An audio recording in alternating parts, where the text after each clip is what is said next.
बहुत ज़रूरी है हमारे माता पिता को समझना कि उनके बच्चों को अगर जोड़ों में कोई दिक्कत हो रही है तो दो लोग हैं जो इसको सही पहचान कर सकते हैं। एक तो माता पिता जो अभिभावक है, दूसरा स्कूल के अध्यापक या अध्यापिका, क्योंकि उनके पास भी बच्चे करीब 7 से 8 घंटे स्कूल में रहते हैं।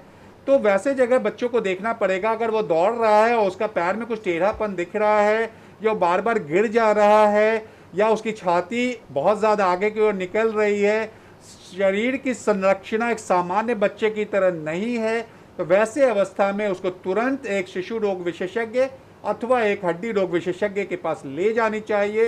वो अपने ढंग से उसकी जांच करेंगे। हर में हम लोग विटामिन डी आजकल ज़रूर कराना चाहते हैं कि देखा जा रहा है कि वह गांव हो या शहर हो, करीब करीब 30 से 40% बच्चों को विटामिन डी की डिफिशियंसी हो रही है। इसलिए उनको उसी समय उनका सही ढंग से इलाज करने से आप जोड़ को टेढ़ा होने से बचा सकते हैं। अगर बहुत ज़्यादा टेढ़ा हो गया, जो कि घुटने में होता है कि वह बाहर की तरफ निकल जाती है, तो वैसे में फिर एक शल्य क्रिया की ही ज़रूरत पड़ेगी। तो शल्य क्रिया से बचाना है तो शुरू से ही अभिभावकों को, अध्यापकों को अपने बच्चों की तरफ अच्छे ढंग से देखना पड़ेगा। अभी जिस तरीके से डॉक्टर साहब आपने इलाज की बात की ही है, तो अगर किसी कोई बीमारी हो जाती है तो इसके इलाज क्या है? मतलब कब तक अगर इसे रिकग्नाइज कर लिया जाए तो सिर्फ दवाइयों से ठीक हो सकता है, और अगर गंभीर रूप ले ले तो फिर क्या इलाज है? देखिए, जो रिकेट्स है उसका 2 तरह का इलाज है। हर हालत में हमको विटामिन डी देनी है, तो विटामिन डी खाने पीने में बहुत कम उपलब्ध है। वह वहाँ से उतना नहीं आ सकता है जो कि आपकी हड्डियों को वह फुल अच्छे तरह से सप्लाई कर सके। तो पहला सोर्स हो जाता है हम प्राकृतिक, जो कि सूर्य की रोशनी से मिलता है।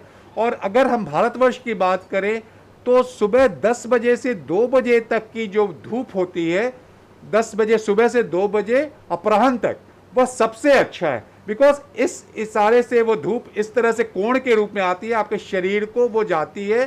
तो अगर वैसे में अगर आधे घंटे बच्चे अगर धूप में खेलते हैं तो वह समय आता है जब बच्चे हमारे विद्यालय में रहते हैं। तो अगर विद्यालय में उस समय अगर आधे घंटे 45 मिनट बच्चों की लंच ब्रेक या और कोई ड्रिंक्स ब्रेक हो रही है, उस समय उनको चाहिए बाहर जाके वो धूप में खेले। अगर किसी कारणवश उसके बाद भी बहुत ज़्यादा बरत नहीं रही है, तब विटामिन डी का सिरप आता है जो सप्ताह में 1 बार दिया जाता है। उससे धीरे धीरे करके हम विटामिन डी की जो हमारे बॉडी में रिक्वायरमेंट है उसको बढ़ा सकते हैं और बच्चों को वो फ़ायदा करेगा। बहुत कम में हम लोग को इंजेक्शन देना पड़ता है, क्योंकि इंजेक्शन भी अवेलेबल है, लेकिन इंजेक्शन बहुत कम लोगों को देना पड़ता है। क्या रिकेट्स की बीमारी परमानेंट होती है या फिर एक वक्त के बाद इलाज से ये ठीक हो सकती है? शुरू में जो रिकेट्स होते हैं उनको आराम से आप ठीक कर सकते हैं। मैं तो बोलूँगा कि अराउंड 90-95% रिकेट्स को पूरी तरह से क्योर किया जा सकता है। लेकिन अगर वो हड्डियों में टेढ़ापन आ गया, उसके बाद मुश्किल हो जाती है। अगर शुरू में आपने ध्यान नहीं दिया और बच्चे की उम्र 8 से 10 साल से ज़्यादा हो जाती है, तब फिर उसको शल्य क्रिया किया जाता है। लेकिन शुरुआत में केवल दवाओं से, मालिश से आप रिकेट्स को काफ़ी अच्छे से कंट्रोल कर सकते हैं।